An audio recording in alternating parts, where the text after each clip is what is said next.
ce n'est qu'un vieux gâteux. Il ne dira rien. Voilà les mots que mon gendre a murmurés, me croyant endormi dans le fauteuil que j'ai fabriqué de mes propres mains. Écoutez mon histoire jusqu'au bout, je vous en prie, et dites-moi ce que vous auriez fait à ma place. Dites-moi aussi de quelle ville vous m'écoutez. Pour lui, je n'étais qu'un meuble de plus dans cette maison que j'ai bâtie, une ombre silencieuse dont on gère la petite retraite comme de l'argent de poche. Il pensait que mes oreilles étaient aussi usées que mes mains de vieille ébéniste, et que mon esprit s'effritait comme du bois vermoulu. Il se trompait lourdement. Non seulement j'ai tout entendu, mais le hasard, ou peut-être une forme de justice immanente, a voulu qu'un petit appareil, posé là par accident, enregistre bien plus que son mépris. Il a capturé le secret qui allait faire de moi, le vieux gâteux, l'arbitre de son destin. Aujourd'hui je vis dans ce qui était autrefois la chambre d'amis, celle qui donne sur le jardin. C'est une petite pièce, à peine assez grande pour mon lit, mon fauteuil, et une commode que j'ai fabriquée il y a 50 ans. Le vernis est usé par endroits. Mais le chêne, lui, n'a pas bougé. Solide. Fidèle. Tout le contraire de ce que cette maison est devenue. Parfois, une odeur de moisi monte de la cave juste en dessous, là où ils ont relégué mes outils. Mes rabots, mes ciseaux à bois, mon âme d'ébéniste, tout repose dans l'humidité, comme un secret honteux. Je passe mes journées dans ce fauteuil, à regarder par la fenêtre un jardin qui n'est plus vraiment le mien. Les rosiers que ma femme aimait tant sont étouffés par les mauvaises herbes. Je suis devenu comme eux, une présence tolérée, mais qu'on n'entretient plus. Le plus dur n'est pas le mépris de Stéphane, c'est le silence d'Hélène, ma fille. Elle passe devant ma porte sans un regard, sa voix est toujours pressée au téléphone, pleine d'une importance qui m'exclut. Quand elle me parle, ses yeux regardent au-dessus de mon épaule, déjà ailleurs. Elle me demande si j'ai bien pris mes médicaments, si je n'ai besoin de rien, mais ce sont des questions vides, des formalités qui ne cherchent pas de réponse. Je me souviens des dîners où sa mère et moi, l'écoussions raconter ses journées à la faculté de droit, ses yeux pétillants de projets. Aujourd'hui, ce pétillement est réservé à d'autres. Pour moi, il ne reste que le reflet fatigué d'une obligation. Je ne suis plus un père, je suis une charge, une dernière case à cocher dans sa longue liste de tâches quotidiennes. Cette indifférence me ronge plus sûrement que n'importe quelle insulte. Je me souviens de mes 20 ans, de l'odeur du chêne fraîchement coupé qui emplissait mon petit atelier. Je rêvais de devenir un artiste, un ébéniste, dont les créations traverseraient les âges. Mais la vie, la vraie, avait d'autres plans. J'ai rencontré sa mère, et mon monde a basculé. L'amour est un architecte exigeant. Mon rêve d'atelier d'art s'est transformé en un poste stable dans une usine de meubles, un travail moins noble, plus répétitif, mais qui payait les factures à la fin du mois. J'ai rangé mes ambitions personnelles dans une boîte, comme on range de vieux outils, promettant de les ressortir un jour. Ce jour n'est jamais venu. Le sacrifice n'a pas été une décision, mais une évidence. Pour elle, pour l'avenir que nous allions bâtir, chaque matin à l'usine était une pierre ajoutée à notre édifice. Quand Hélène est née, notre petit appartement sous les toits est devenu un palais. Les repas étaient simples, souvent des pommes de terre et une soupe, mais sa mère avait le don de les transformer en festin. Je rentrais le soir, le dos courbé par la fatigue, les mains couvertes de poussière de bois et de colle, mais tout disparaissait lorsque je la prenais dans mes bras. Je lui fabriquais des jouets avec les chutes de bois que je rapportais de l'usine. Un petit cheval à bascule, une poupée articulée. Je passais des nuits à les poncer jusqu'à ce qu'ils soient parfaitement lisses, pour que ses petites mains ne risquent jamais la moindre écharde.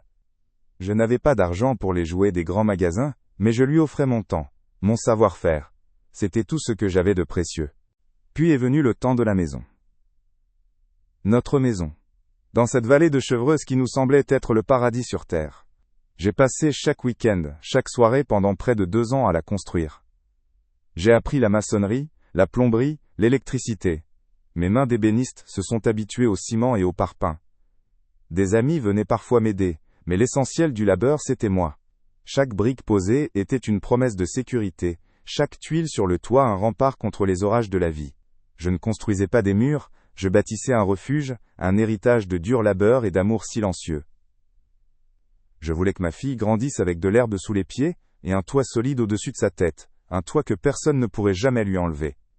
La maison était debout, solide, mais mes sacrifices n'étaient pas terminés. Hélène grandissait, et son esprit était vif, curieux. Elle rêvait de faire du droit, de devenir avocate. Les études coûtaient une fortune, une somme qui me paraissait astronomique. Alors j'ai pris des heures supplémentaires à l'usine. J'ai renoncé aux quelques loisirs qui me restaient, aux parties de pêche du dimanche. L'argent de ma retraite, je l'ai mis de côté, sou par sou. Pour ses livres, ses frais de scolarité. Nos vêtements étaient simples, nos vacances inexistantes. Mais elle ne manquait de rien pour réussir. Voir sa concentration, sa détermination à étudier tard le soir dans la cuisine que j'avais moi-même installée, c'était ma seule récompense. Je lui donnais les armes pour conquérir un monde auquel je n'appartiendrais jamais. Le jour de sa remise de diplôme, j'ai cru que mon cœur allait exploser. Sa mère et moi étions assis au milieu de tous ces gens importants, dans nos plus beaux habits du dimanche, nous sentant un peu déplacés. Quand son nom a été appelé, et que je l'ai vu traverser la scène, si droite, si assurée dans sa toge noire, j'ai senti les larmes monter. Ce n'étaient pas des larmes de tristesse, mais de fierté brute, une fierté qui vous prend aux tripes. Elle tenait ce diplôme entre ses mains, ce morceau de papier qui représentait des années de mon travail, des milliers d'heures de sueur et d'inquiétude. Elle nous a cherchés dans la foule, elle a souri. Et ce simple regard a effacé toute la fatigue. Ma promesse silencieuse était tenue. Ma fille était armée pour la vie. Tout cela, ces souvenirs ne sont pas des reproches que je me fais. Chaque choix, chaque renoncement, je le referai sans hésiter une seule seconde. C'était ma mission de père. Je n'ai jamais demandé de reconnaissance ni de médaille. La simple existence de cette famille, de cette maison, de son succès, était la seule justification dont j'avais besoin. C'est peut-être pour cela que le mépris d'aujourd'hui est si dévastateur. Il ne salit pas seulement le vieil homme que je suis devenu, il crache sur le jeune homme qui a renoncé à ses rêves, sur l'ouvrier qui s'est usé les mains, sur le père qui a bâti un royaume pour sa reine. Ils n'ont pas seulement oublié qui je suis, ils ont profané tout ce que j'ai été. Et ça, c'est une dette qui ne se paie pas avec des excuses. Après la mort de ma femme, le silence s'est d'abord installé comme une brume, puis il est devenu un mur. Les visites d'Hélène se sont espacées. Avant, elle passait chaque dimanche. Puis, c'est devenu un dimanche sur deux, prétextant des dossiers urgents, des week-ends à la campagne avec des amis pour décompresser. Ces appels, autrefois quotidiens, sont devenus des messages rapides, des « ça va papa ?», sans attendre de réponse. Stéphane, lui, n'a jamais vraiment pris la peine. Quand je tentais de l'appeler pour prendre des nouvelles de ma petite fille, il y avait toujours une excuse, une réunion importante, un mauvais réseau. Les mots sont devenus plus secs. Un jour, j'ai osé une question sur des travaux dans le jardin. Stéphane m'a répondu sans me regarder. On s'en occupe Marcel, ne t'en fais pas pour ça. Ce n'était plus papa, ou beau papa. C'était Marcel. Un voisin. Un étranger. Puis le mépris a pris le visage de l'indifférence. Ce n'étaient plus des mots, mais des gestes, des regards. Lors des rares repas de famille, leurs conversations me survolaient. Ils parlaient de leurs projets de vacances, de la rénovation de la cuisine, de l'avenir de leur cabinet d'avocat. Si j'essayais de placer un mot, une anecdote sur la construction de cette même cuisine, le regard d'Hélène devenait vague, celui de Stéphane, à peine dissimulé d'agacement. J'étais le bibelot sur la cheminée, celui qu'on ne remarque plus mais qu'on époussette par habitude. La décision de vendre une petite parcelle de terrain au fond du jardin, celle où j'avais planté un cerisier pour la naissance d'Hélène, je l'ai apprise en surprenant une conversation téléphonique. On ne m'a rien demandé. Mon avis n'existait plus. J'étais un fantôme dans ma propre histoire, un spectateur silencieux de mon démantèlement. L'humiliation la plus profonde est toujours silencieuse. Elle n'a pas besoin de cris. L'année dernière, pour mes 77 ans, j'ai attendu toute la journée. J'avais mis une chemise propre, celle que ma femme m'avait offerte. J'espérais un gâteau, une simple bougie, un mot, rien. Le soir, ils sont rentrés tard, chargés de sacs de courses de luxe, riant d'une blague que je n'ai pas comprise. Ils ne m'ont même pas vu, assis dans mon fauteuil dans la pénombre du salon. Ils sont montés directement. Plus tard, j'ai entendu la porte de leur chambre se fermer, un clic sec qui a mis un point final à ma journée, à mes espoirs. Ce soir-là, je n'étais pas seulement oublié. J'étais effacé. J'ai compris que je n'étais plus qu'un meuble attendant d'être emporté par le temps, une dernière formalité avant qu'ils ne puissent enfin vivre leur vie, sans moi. Ce n'est pas un secret que j'ai gardé par calcul, mais par un hasard cruellement ironique. Ma petite fille m'avait offert l'un de ces téléphones modernes, un rectangle de verre et de métal, que je peine à comprendre. Un après-midi, depuis mon fauteuil, j'ai voulu capturer le chant d'un chardonneret dans le cerisier. J'ai appuyé sur ce que je croyais être le bon bouton, mais mes doigts malhabiles ont dû lancer la caméra vidéo. J'ai posé l'appareil sur la petite table basse, l'objectif tourné vers le salon, et j'ai oublié son existence, assoupi par la chaleur de la journée. Ce n'est que bien plus tard, en voulant effacer mes tentatives ratées, que j'ai découvert le trésor empoisonné. La scène entière était là. La voix de Stéphane, claire et nette, détaillant sa fraude, son mépris pour moi. Le chant de l'oiseau était inaudible, couvert par la laideur de ses mots. Pendant des jours, cette vidéo a été un poids mort dans ma poche, un secret qui me brûlait. Ma première pensée, une pensée de père, a été de tout effacer pour protéger Hélène. La protéger de la ruine, de la honte, de l'homme qu'elle avait épousé. J'ai passé ma vie à la protéger. Mais ensuite, les mots de Stéphane résonnaient en boucle dans ma tête, ce n'est qu'un vieux gâteux. Chaque regard vide de ma fille, chaque geste d'impatience, chaque humiliation silencieuse venait s'ajouter à cette phrase. J'ai compris que ce secret n'était pas seulement le sien, c'était le mien, c'était la somme de tous mes sacrifices ignorés. L'intention de les protéger s'est lentement muée en une froide détermination. Ce n'était plus une question de vengeance, mais de restitution. La vidéo n'était pas une arme, mais la balance de la justice elle-même. Je n'ai pas crié, je n'ai pas pleuré. La douleur, une fois passée la brûlure initiale, s'est solidifiée en une clarté glaciale. Hurler n'aurait servi qu'à leur donner raison, à confirmer l'image du vieil homme sénile perdant le contrôle. Mon tournant ne serait pas un éclat de voix, mais un murmure d'acier, aussi précis qu'un coup de ciseau dans le cœur du chêne. Le lendemain, j'ai appelé un vieil ami, un notaire à la retraite dont la droiture n'avait d'égal que sa discrétion. Ce fut mon premier pas. Ensuite, j'ai commencé à agir, seul, dans le silence de ma chambre. J'ai vendu en ligne la collection de timbres que mon père m'avait laissée, puis quelques obligations oubliées de mes années à l'usine.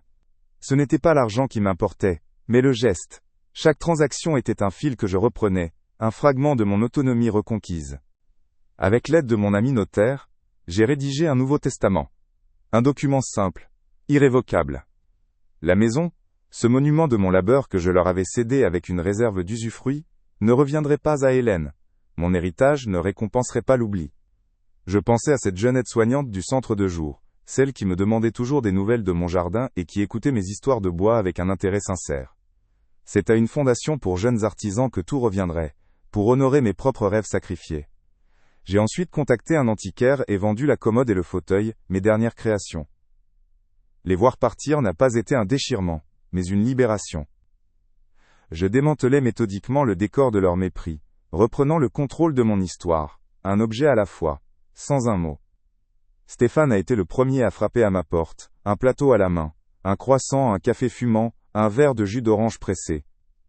Ses yeux fuyaient les miens, son sourire était une grimace mal ajustée. « Bonjour Marcel. J'ai pensé que ça vous ferait plaisir. » Marcel. Pas le vieux gâteux.